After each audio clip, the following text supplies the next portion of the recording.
बहुत पुराने जमाने की बात है।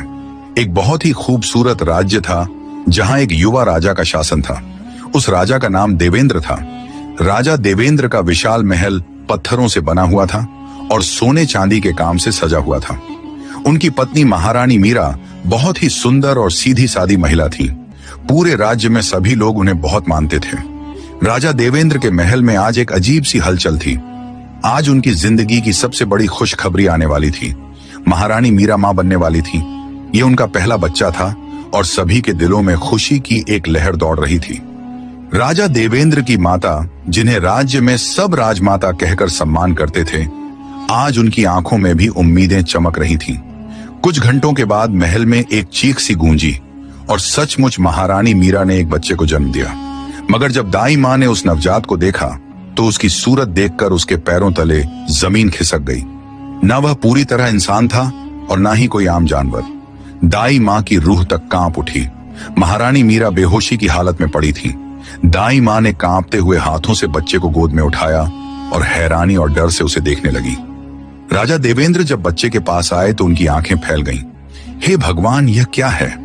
बच्चे के छोटे छोटे हाथ और चेहरा तो इंसान के ही थे, मगर उसकी त्वचा सूखी हुई थी और उसके पैरों का रूप कुछ ऐसा था मानो सांप की पूंछ हो, एक रेंगने वाले जानवर जैसा। राजा देवेंद्र का दिमाग घूम गया। वह एक कदम पीछे हट गए और दीवार से टिक कर बैठ गए। महारानी मीरा जब होश में आई तो उनकी नजर भी बच्चे पर पड़ी।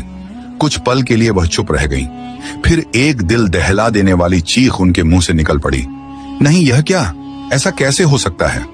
दाई मां ने घबराहट में बच्चे को कपड़े में लपेटकर राजा देवेंद्र के हाथ में दिया और बोली, यह भगवान की देन है, इसके पीछे कोई वजह होगी। और बाहर निकलते हुए वह धीरे से बोली, ऐसा मैंने पहले कभी नहीं देखा। राजा देवेंद्र ने दरवाजा बंद करके महारानी मीरा के पास बैठते हुए धीरे से कहा, किसी को कुछ मत बताना, यह परीक्षा है, हमें धैर्य रखना होगा। महारानी मीरा की आंखों में कोई धैर्य नहीं था।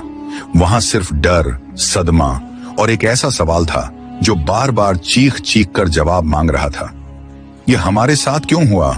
राजा देवेंद्र ने उनके हाथ कसकर थामे, पर उनका अपना भी दिल बेहिसाब धड़क रहा था। वह भी कुछ समझ नहीं पा रहे थे। राज्य में इसकी खबर आग की तरह फैल गई। राजा देवेंद्र को इस बात का अंदाजा नहीं था कि वह किस सफर पर चल पड़े हैं। एक ऐसा रास्ता जहां हर मोड़ पर नए इम्तिहान मिलेंगे। राजा के पास एक समय ऐसा आ गया था जब उनके महल में बिल्कुल भी धन नहीं बचा था और वे बहुत सी शाही परेशानियों से जूझ रहे थे। शाही खजाना बिल्कुल खत्म हो चुका था।